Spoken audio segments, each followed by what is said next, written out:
Pick up. Hello, sister mi. Níbo lẹ wà. Ẹ wà lọ́dọ̀ daddy. Okay. Kò ṣe orí fún, mo ń bọ̀. Ìbílọ́lá kí ló ń ṣe náà? Bá mi sọ̀rọ̀ náà.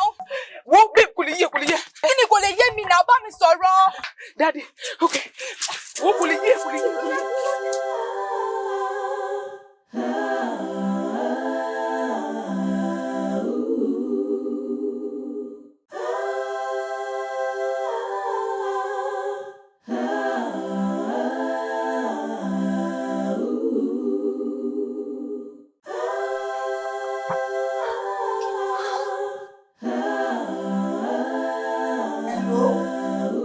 Hello, sister. Hello. Ìbílọ́lá. Mo gbọ́ ẹ mo ló wà. Mo ti wá lọ́dọ̀ daddy. Wọ́n sọ pé sí lọ́dọ̀ wọn. Mo ti kúrò lọ́dọ̀ daddy láti gbà wo. Mo ti padà wálé. Ẹ ti wá ní látàárọ̀. Ilé ni mo wà.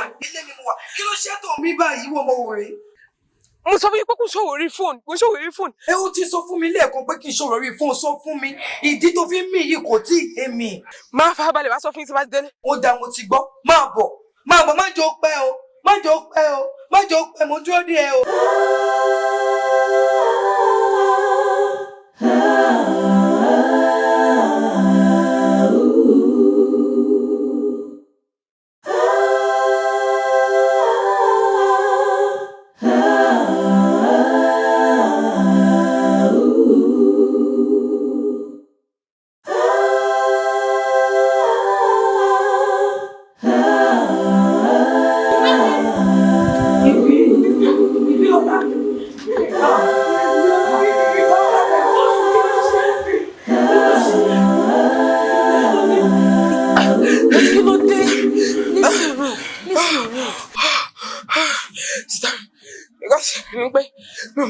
Mo mọ bó ń ṣe gbé mi lọ nínú class.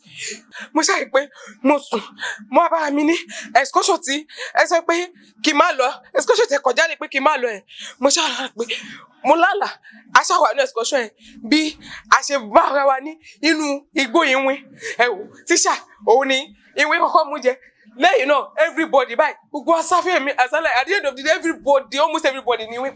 Ó kọ èmi tí ìwìn ò bá pa. Òun ni mo ṣe mo ìtají ní school ìfà ẹ̀rù bá mi lójijì. Mo yẹn sáré bọ̀ mo ti lọ wòye náà dáadáa. Tí mo ṣe rí mo iná kò ń ṣòro orí fóònù. Sister mi, kí wá ní nǹkan tí ẹ rí gangan? Kí ni nǹkan tẹ́ fi kọjá lè pé mo gbọ́dọ̀ lọ? Ìdí tí mo yẹ sọ fún yín pé kó má lọ rèé.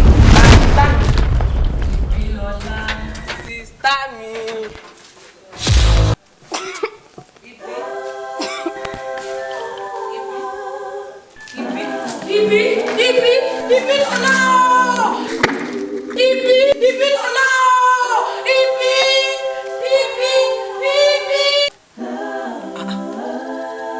Ìran lílé àbálà.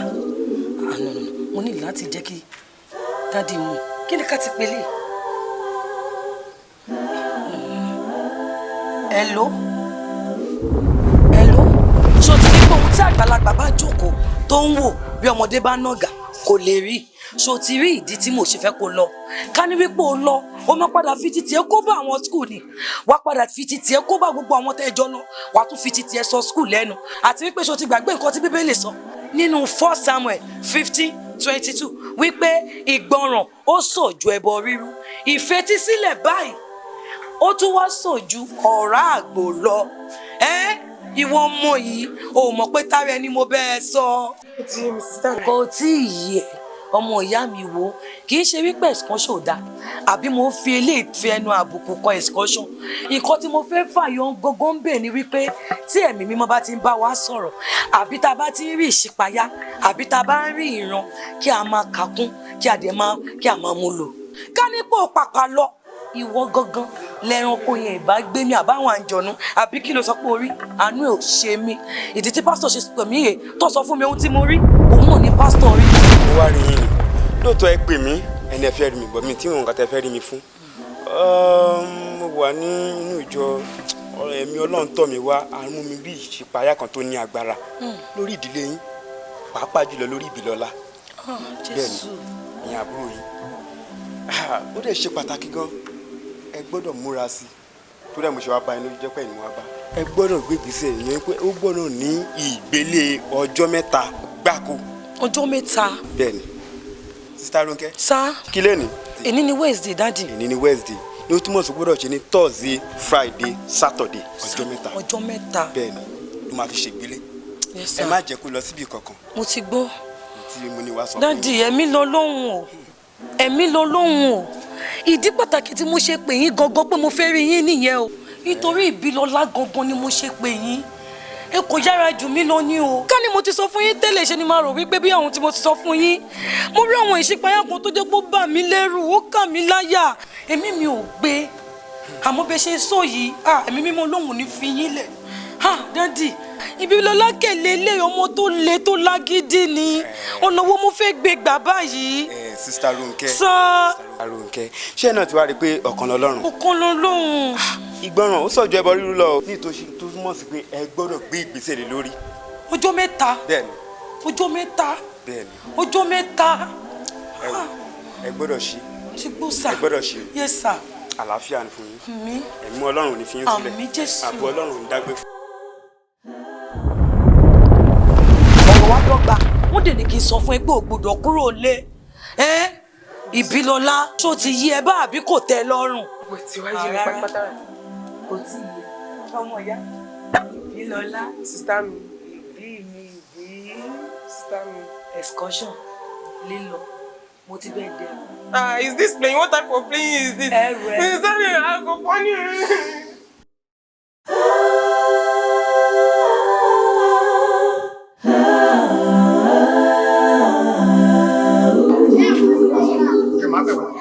Mr. Gbabiaka, Baba Yoruba, máa gbé wá.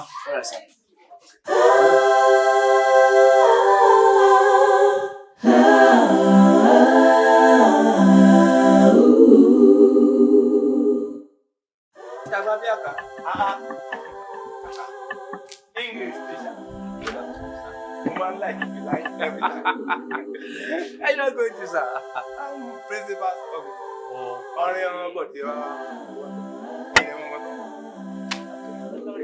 Bilai, mo ṣe máa gbà.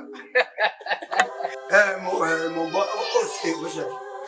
Tàbá ti dé ìrọ̀lẹ́, a máa sọ̀rọ̀. Ní sùúrù a máa sọ̀rọ̀. Fẹ́ ṣe ẹ̀, wọ́n máa sọ̀rọ̀.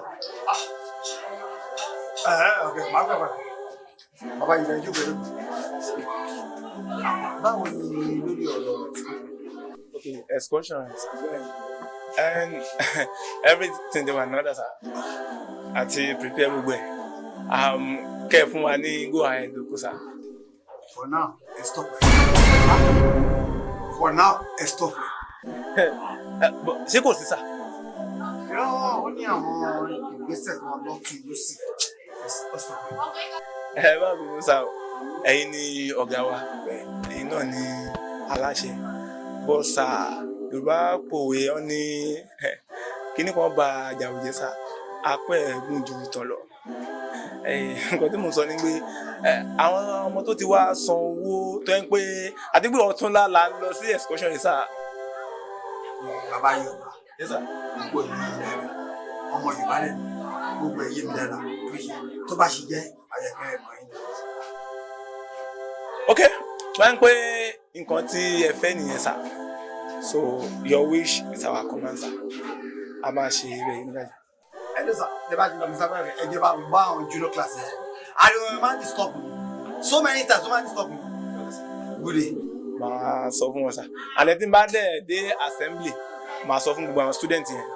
So n pé nǹkan tẹ̀ ní ká ṣe. Oh, compulsory. All right, sir. God bless you.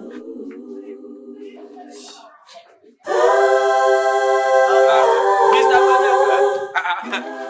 Ẹ wá ṣe principal lu ilé ògùn ni. Ìtàn tiẹ̀ lù mí ó bí ògùn. Kí ló wá ṣẹlẹ̀? Wọ́n tó wọ́n ṣẹlẹ̀ pé nǹkan tó máa bẹ́ẹ̀ ti gbogbo ẹ̀ ló ṣẹlẹ̀. Kí ló máa fẹ́? English ta. Mo ti ẹwù. Nǹkan tí mo ní kí n sọ fún yín ni pé ẹ̀yin lẹ wà nídìí ọ̀rọ̀ excursion yìí. Tẹ bá ti ń ṣe kẹ́ṣe kí ni kẹ́ fún èmi ní kọ́ọ̀tì tèmi ń bẹ̀. Nǹkan tó ń dùn ẹ̀yin ni. Nǹkan tó ń dùn mí ni. Ẹ̀kọ́ ṣẹlẹ̀ ní pé ẹ wo kọ́kọ́ tí ń ṣe principal táàmù. Ká lè wá bùkún fún un. Mo bá lọ sí ọ́fíìsì principal. Ọ̀dẹ̀ níbẹ̀ mo jókòó. Àwọn àtọ́kọ́ òkè o, báwo ni ọ̀rọ̀ excursion? Inú mi tẹ̀ nínú pé ẹ sà, ọwọ́ yìí ni àṣẹ wà kẹ́ fún wa ní go ahead ká lè ṣe kí ni? Ká máa lọ bí náà, wọ́n bá sọ pé ẹ pẹ́pẹ́ sọ àti cancel excursion. Cancel. Ṣé ẹ rí pé ó ti kan gbogbo wa? Kẹ́dẹ̀ máa wo gbogbo àwọn ẹgbẹ́ wọ́n ti dùn wọ́n ti wọ́n. Kọ́tàrí mi. I'm going. Ẹ wá gbá fìlà yín mọ́ni. Sílẹ̀ tí o fi kó owó excursion.